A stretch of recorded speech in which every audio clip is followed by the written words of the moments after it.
10 വർഷത്തെ ഇടവേളയ്ക്ക് ശേഷം കേരളത്തിന്റെ അധികാര കസേരയിലേക്ക് തിരിച്ചെത്തിയ UDF സർക്കാരിന്റെ പ്രഥമ നയപ്രഖ്യാപനം 16ാം നിയമസഭയിൽ അവതരിപ്പിക്കപ്പെടുന്നു.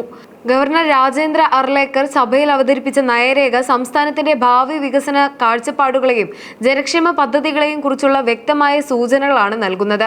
മുഖ്യമന്ത്രി VD സതീശന്റെ നേതൃത്വത്തിലുള്ള പുതിയ സർക്കാർ തങ്ങളുടെ തിരഞ്ഞെടുപ്പ് വാഗ്ദാനങ്ങളായ ഇന്ദിരാ ഗ്യാരണ്ടികൾ എങ്ങനെ നടപ്പിലാക്കുമെന്നതിന്റെ കൃത്യമായ റോഡ് മാപ്പാണ് ഈ പ്രഖ്യാപനത്തിലൂടെ മുന്നോട്ട് വെച്ചിരിക്കുന്നത്. തിരഞ്ഞെടുപ്പ് വേളയിൽ UDF ജനങ്ങൾക്ക് നൽകിയ പ്രധാന വാഗ്ദാനങ്ങൾ നടപ്പിലാക്കാനുള്ള തീവ്ര ശ്രമത്തിലാണ് സർക്കാർ.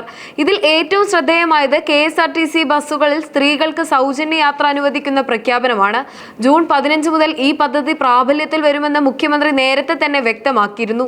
സ്ത്രീകളുടെ സുരക്ഷിതത്വവും യാത്രാ സൗകര്യവും മുൻനിർത്തി നടപ്പിലാക്കുന്ന ഈ പദ്ധതി സംസ്ഥാനത്തിന്റെ സാമൂഹിക മണ്ഡലത്തിൽ വലിയ സ്വാധീനം ചെലുത്തുമെന്ന് വിലയിരുത്തപ്പെടുന്നു. ഇതോടൊപ്പം തന്നെ കോളേജ് വിദ്യാർത്ഥിനികൾക്ക് പ്രതിമാസം 1000 രൂപ ധനസഹായം നൽകുന്നതുൾപ്പെടെയുള്ള പദ്ധതികളും ഇന്ദിരാ ഗ്യാരണ്ടിയിൽ ഉൾപ്പെടുന്നുണ്ട്. ഇത്തരം പദ്ധതികളുടെ പ്രായോഗികമായ നടത്തിപ്പും അവയുടെ ഗുണഭോക്താക്കളെ കണ്ടെത്തുന്നതിനുള്ള മാനദണ്ഡങ്ങളും നയപ്രഖ്യാപനത്തിലൂടെ സർക്കാർ വിശദീകരിക്കും. ആശാ വർക്കർമാരുടെ ദീർഘകാലമായുള്ള ന്യായമായ ആവശ്യങ്ങളെയും അവരുടെ സേവന സാഹചര്യങ്ങളെയും അതീവ ഗൗരവത്തോടെയാണ് പുതിയ സർക്കാർ സമീപിച്ചിരിക്കുന്നത്. ഇതിന്റെ ഭാഗമായി അവരുടെ മാസവേതനത്തിൽ 3000 രൂപയുടെ ഗണ്യമായ വർധനവ് വരുത്താൻ ആദ്യ മന്ത്രിസഭാ യോഗത്തിൽ തന്നെ സർക്കാർ തീരുമാനമെടുക്കുകയുണ്ടായി.